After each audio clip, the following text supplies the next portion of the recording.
Hello guys, ఇదొక serious and thought provoking video. So ప్రతి ఒక్కరు యుఎస్లో సెటిల్ అయిపోయిండ్రు అని చెప్పేసి అనుకుంటారు.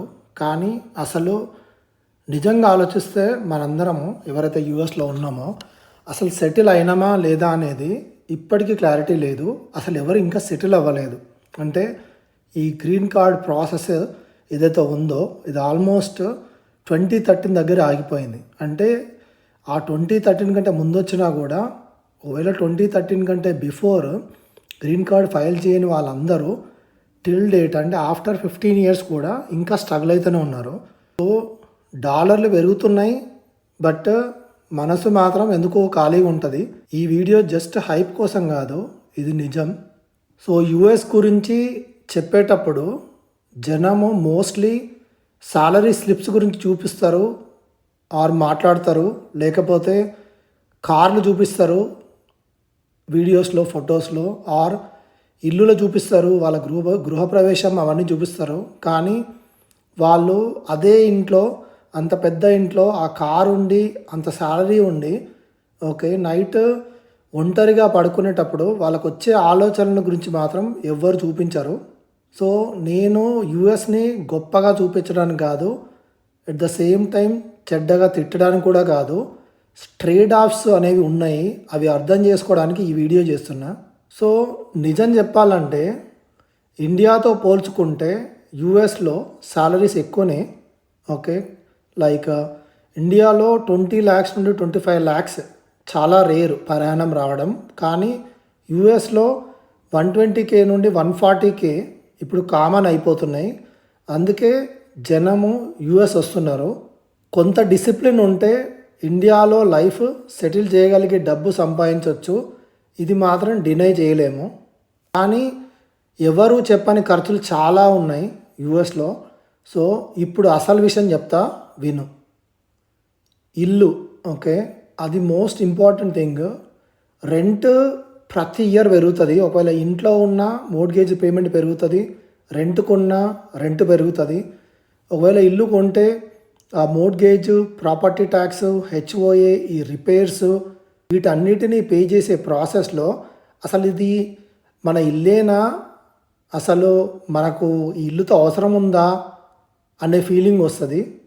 సో ఇల్లు మనదే కాదు, ఆ ఇల్లే మనం నడిపిస్తుంది. ఫ్యూచర్లో ఇంకా వర్క్ చేయాలి, కష్టపడాలి, ఇంకా ఇంటికే పెట్టాలి అని.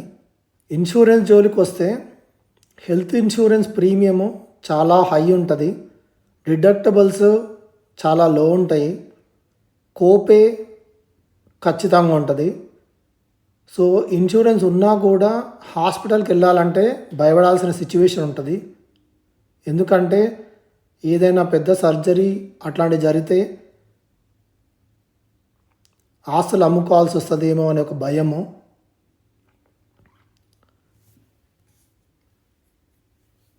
ఇంకా డైలీ లైఫ్కి వస్తే కార్ లేకపోతే లైఫ్ కంప్లీట్లీ స్టాప్.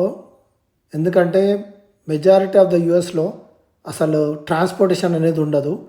సో ఈ కారు కొనే ప్రాసెస్లో ఇన్సూరెన్స్ కంపల్సరీగా కావాలి, ఫ్యూయల్ లేకుంటే కారు ముందుకెళ్ళదు.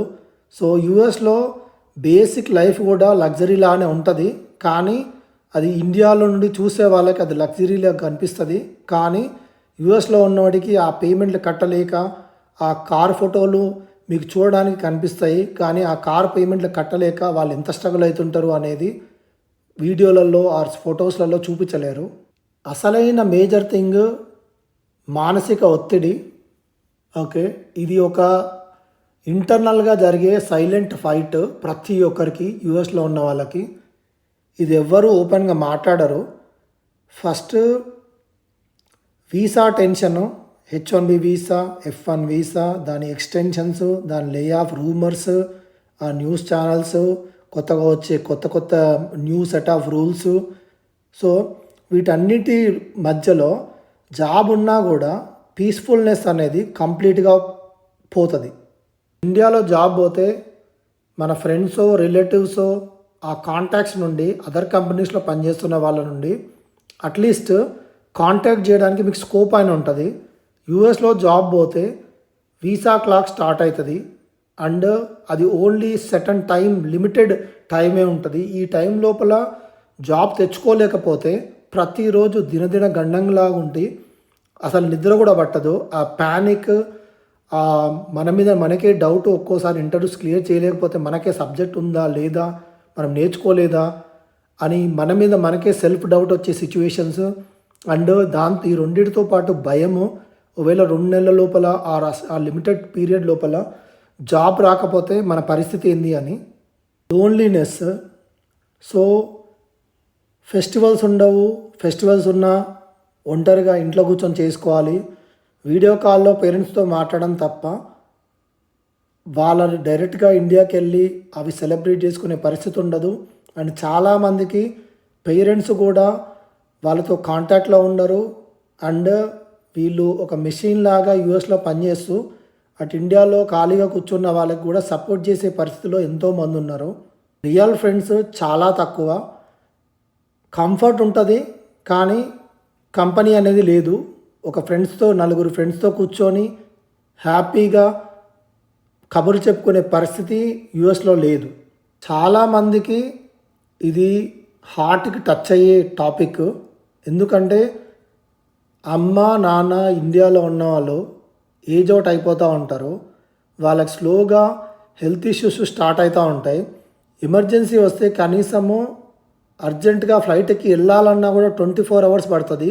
కానీ వెళ్ళాలంటే ముందు మన జాబ్ ఉంటుందో ఊడిపోతుందో అనే భయానికి కూడా చాలామంది వెళ్ళరు. వాళ్ళ చెల్లెల పెళ్ళిళ్ళు వచ్చినా, అక్కల పెళ్ళిళ్ళు వచ్చినా, అన్నల పెళ్ళి వచ్చినా, తమ్ముడు పెళ్ళి వచ్చినా వీళ్ళు ఇక్కడికి నుంచి ఫైనాన్షియల్గా సపోర్ట్ చేస్తుంటారు. కానీ వాళ్ళు డైరెక్ట్గా వెళ్ళి అక్కడ ఆ పర్టికులర్ అకేషన్ని లైవ్గా ఎక్స్పీరియన్స్ చేసే పాసిబిలిటీ చాలామందికి పోతుంది. సో యూఎస్లో ఉండడం అంటే మన ఫ్యూచర్ని బిల్డ్ చేసుకుంటున్నాం, అంటే ఫ్యూచర్ జనరేషన్స్కి కావాల్సిన థింగ్స్ని జనరేట్ చేస్తున్నాం. కానీ ఎట్ ద సేమ్ టైం మన కరెంట్ ప్రజెంట్ని కంప్లీట్గా మిస్ అయిపోతున్నాం. సో గిల్ట్ అనేది స్లోగా బిల్డ్ అవుతూ ఉంటుంది. ఇండియాలో ఉంటే తెలిసిన వాళ్ళ మధ్యలో, రిలేటివ్స్ మధ్యలో, ఫ్యామిలీ మధ్యలో పండగలు, ఫంక్షన్స్ అండ్ ఎప్పుడు బోర్ కొట్టకుండా ఏదో ఒక ప్రోగ్రాం ఉండడము అనేది వైట్ రొటీన్. అక్కడ నీకు లోన్లీనెస్ అనేది ఎప్పుడు కనపడదు. ఎట్ ద సేమ్ టైం నీకు ఏమైనా కష్టం వస్తే, ఫైనాన్షియల్ కష్టం వచ్చినా, ఎట్లాంటి కష్టం వచ్చినా వెనక తిరిగి చూస్తే పేరెంట్స్ ఉంటారు. కానీ అదే యూఎస్లో చూస్తే ఎవరు ఉండరు. ఒకవేళ నీకు సపోర్ట్ సిస్టమ్ కావాల్సి వచ్చినప్పుడు ఇమోషనల్గా మీరు కంప్లీట్గా డిస్టెన్స్ అయిపోతారు. అమెరికాలో, సో ఇండియాలో ఉంటే మన వాళ్ళ మధ్యలో ఉండొచ్చు, పండగలు ఉంటాయి, ఫంక్షన్స్ ఉంటాయి, సపోర్ట్ కూడా ఉంటుంది. ఎప్పుడైనా సరే ఎట్లాంటి పరిస్థితి వచ్చినా పేరెంట్స్ ఉంటారు. కానీ సాలరీ తక్కువ ఉంటుంది, సిస్టమ్ చాలా స్లోగా ఉంటుంది. అంటే కస్టమర్ సర్వీసు, బ్యాంకింగ్, ఎక్కడికి వెళ్ళినా పనులు చాలా స్లో అవుతాయి. అండ్ గ్రోత్ అనేది చాలా లిమిటెడ్ ఉంటుంది. అదే యూఎస్లో అయితే పైసలు ఉంటాయి, సిస్టమ్ చాలా ఫాస్ట్గా, నీట్గా నడుస్తుంటుంది. అండ్ క్లీన్ లైఫ్ ఉంటుంది. కానీ ఇమోషనల్గా మాత్రం చాలా డిస్టెన్స్ ఉంటుంది. అండ్ లైఫ్ నడవాలి అంటే కంటిన్యూస్గా ప్లానింగ్ చేసుకుంటూనే ఉండాలి. అండ్ చాలా అన్సర్టనిటీ ఉంటుంది. ఎప్పుడు ఏమవుతుందో తెలియదు. ఈరోజు నైట్ ఇక్కడ నుండి పర్సన్ వర్క్ చేస్తుండొచ్చు, నెక్స్ట్ డే మార్నింగ్కి తన జాబ్ ఉండకపోవచ్చు, ఆ నెక్స్ట్ డే మార్నింగ్కి తను ఇండియా వెళ్ళిపోవాల్సి రావచ్చు. సో పర్ఫెక్ట్ ప్లేస్ అనేది యూఎస్లో లేదు. సో యూఎస్లోనే ఉండాలి అనుకుంటే మాత్రం మెంటల్ హెల్త్ అనేది సెకండరీ ఆప్షన్ అయిపోతుంది. దీనివల్ల టూ మచ్ బర్న్అవుట్, చాలా డిప్రెషన్ అండ్ లైఫే ఒకానొక టైంలో మీనింగ్లెస్గా అనిపిస్తుంది. అదే ఇండియాకి పోదాం అనుకుంటే ఓకే, మనీ అనేది సెకండరీ ఆప్షన్గా పెట్టుకుంటే ఇండియాకి వెళ్ళొచ్చు. కానీ అక్కడికి వెళ్తే ఫైనాన్షియల్ స్ట్రెస్, మళ్ళీ కెరీర్ అంతా కంప్లీట్ రీసెట్ చేసుకోవాల్సి వస్తుంది. సో బ్యాలెన్స్ లేకపోతే ఏ డెసిషన్ అయినా ప్రాబ్లమే. సో అమెరికాలో ఉన్న వాళ్ళని నీకు యూఎస్ బెటరా ఆర్ ఇండియా బెటరా అని అడిగే కంటే అసలు నీ లైఫ్లో అసలు నీ ప్రయారిటీ ఏంటి అని అడగడం బెటరు. వాటిలో మనీయా, పేరెంట్సా, పీస్ఫుల్నెస్సా, గ్రోతా. సో లైఫ్లో ఫేజ్ మారే కొద్దీ మన ప్రయారిటీస్ అన్నీ మారుతూ ఉంటాయి. ఇది almost normal. For every human being. యుఎస్లో ఉండడం తప్పు కాదు, అట్లని ఇండియాకి తిరిగి రావడం కూడా తప్పు కాదు. సో ఆ ట్రేడ్ ఆఫ్స్ అర్థం కాకుండా డెసిషన్ తీసుకోవడమే తప్పు. క్లారిటీ ఉంటే ఏ దేశమైనా వర్క్ అవుతుంది. ఇండియాలో ఉండి హైప్ని నమ్మి డెసిషన్స్ తీసుకుంటే లైఫ్ చాలా కన్ఫ్యూజన్లో పడుతుంది. రియాలిటీ అర్థం చేసుకుంటే ఫ్యూచర్ క్లియర్గా ఉంటుంది. No hype, only reality.